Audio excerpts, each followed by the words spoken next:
Now, the Super Mario franchise is known for its elaborate and difficult platforming courses and levels since the very first game, and some are clearly more challenging than others. So today we will be looking at the top 10 hardest 3D Super Mario worlds.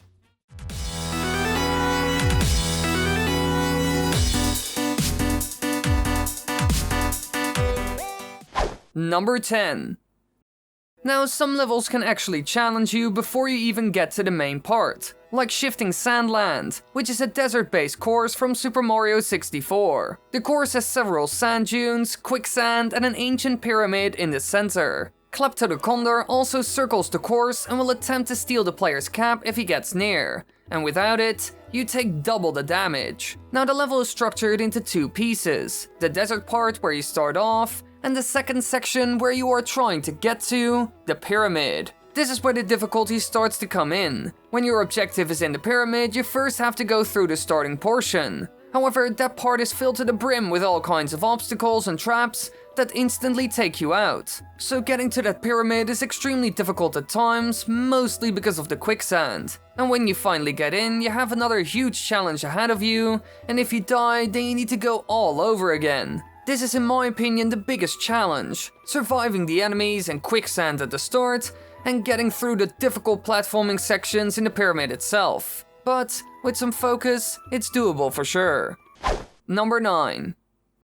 Some games have just Mario in it, and others wanted to experiment, like Super Mario Sunshine with Flood, and there's one world in this game filled to the brim with fire. Pianta Village, the ancestral home of the Piantas, and here, fire or heat seems to be a huge problem. For example, the first mission, Chain Chomplets Unchained, where you need to cool down their flaming pets. You need to spray them and then get them in water. However, if you're too slow, they will burst into flames and leave lava goop everywhere. And as we all know, fire can be extremely annoying because Mario usually starts to run around like a madman. So of course this level can be a pain as well, because you need to get close to them after all. But there's more. Like the Goopy Inferno mission. Here the whole floor is lava and they even take flood, making it extra difficult. But it's not just fire. The mission, Secret of the Village Underside, can also be a pain. Here the Piantas throw you to the other side, but if you're in the wrong position, then you end up in the void.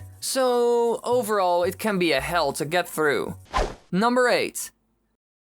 Now, even one of the most recent titles, Super Mario 3D World, has levels at the end that can be tough as nails. Because World 8 certainly offers a lot of challenging sections. For example, in the first level, you encounter spikes everywhere and need to get across them to continue. There are also rotating platforms in one of the levels that you can fall off and never recover from, and even a portion with invisible platforms and spiked bars that roll along it. Clearly, they're throwing a lot of stuff at you. If you mess up once, the chance of falling down is huge. Almost 100% to be honest. And keep in mind, I didn't even mention all of it. There are a lot of sections here where you need to be fast or precise because otherwise it's over, which is understandable. It's the last world after all, so you expect some difficulty at this point. Even the ghost house scene in this world is one of the hardest in the entire game, especially if you want to get all the green stars. There are so many enemies moving and going around the place, either following you or in a linear motion, that getting collectibles requires your full attention. So its plethora of challenges and required timing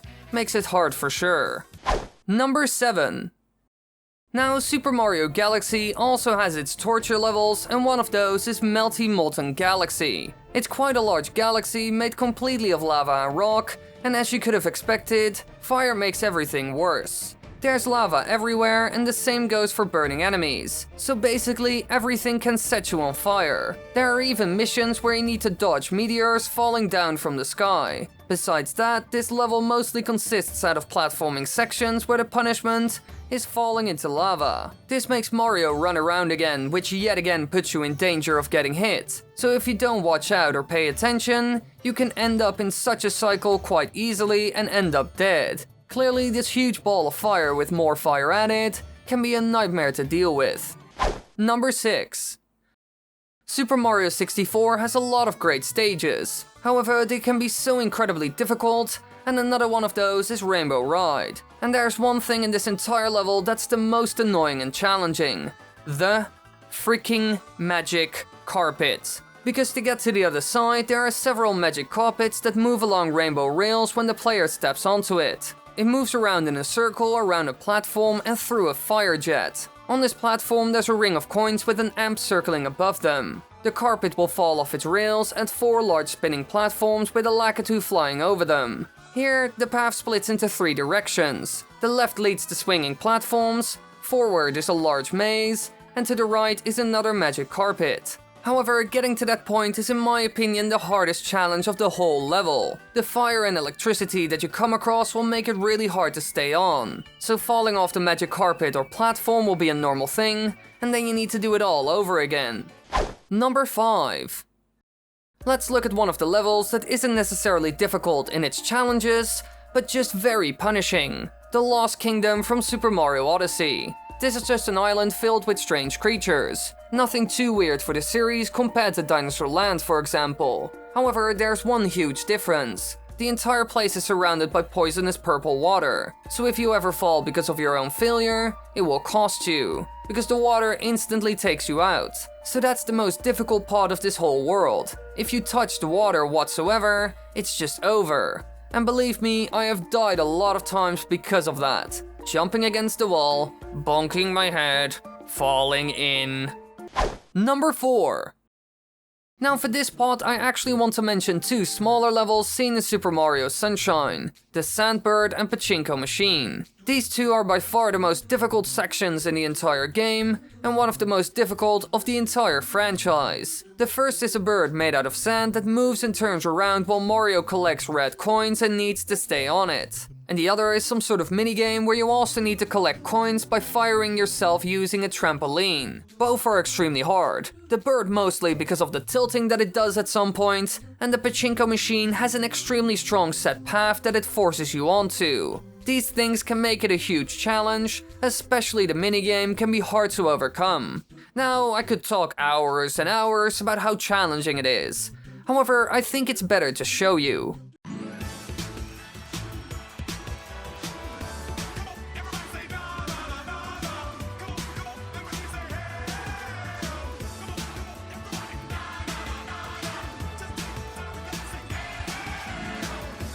Number 3. Now some games also introduced other things than just platforming, motion control courses, and god they're hard. The rolling Gizmo Galaxy is a great example. Here Mario balances on a star ball and must maneuver the ball through the galaxy until he reaches a hole at the end of the galaxy that opens the ball, allowing him to get the power star. But throughout there are a lot of narrow bits and many moving and spinning gadgets and electronics. Personally, I'm horrible at stuff like this. My motor skills are terrible, and you will certainly understand as soon as you see my handwriting. So I fall down a lot. And to be honest, I think a lot of people struggle with this part, as it's still a lot to deal with and keep in mind while maintaining your balance. Besides that, the motion controls of the Wii didn't really help. They work quite well, but when it comes to finer movements, they're not that great. This increases the difficulty already while the player can't really do anything about it. And there are even multiple of these. But rolling Gizmo Galaxy is for sure the hardest. Number 2. Now we will visit Super Mario 64 one last time, because Tick-Tock Clock is so unique and difficult that it needs to be on this list. The entrance is the face of a large grandfather clock, and based on when the player jumps into the clock, the speeds of the internal clockworks changes. Entering when the minute hand is nearest 12 will make everything stop, entering near 3 will make everything move slow, entering near 6 will make everything move randomly and change speed frequently, and entering near 9 will make everything move quickly. And inside the level there are a lot of things that move around, like platforms, conveyor belts, pendulums, and more. So in this level there are a lot of moving parts that you need to deal with, and it's also inconsistent if you don't keep the clock face in mind. This can make the level extremely difficult, especially if you die once and jump in on a completely different time period. Besides that, the whole thing is one big platforming section to the top, and if you fall, you drop down, and you have to redo everything. Especially when all of it moves around randomly, you get confused and kicked out of the level extremely fast. Number 1.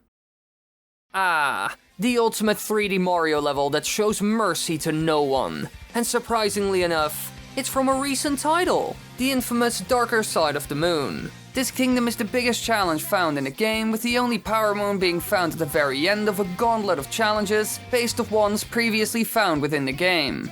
It all starts with a lava theme consisting of pole climbing, swinging, jumping, the use of lava enemies, and more. This already requires a lot of skill to get past, and really precise inputs in order to jump at the right time. After that, we get some captured enemy sections where you need to use their abilities almost perfectly in order to get through it. And the list goes on and on. This is the best test of skill I have ever seen in any Mario game ever. But that's also because of all the abilities that you have in this game. However, this makes it incredibly difficult and there's no room for error. And therefore, this world is the most difficult of all time. Now, don't worry if I didn't mention the one you wanted. I tried to do my best, but not everything fits. But now you at least know what my take on it is.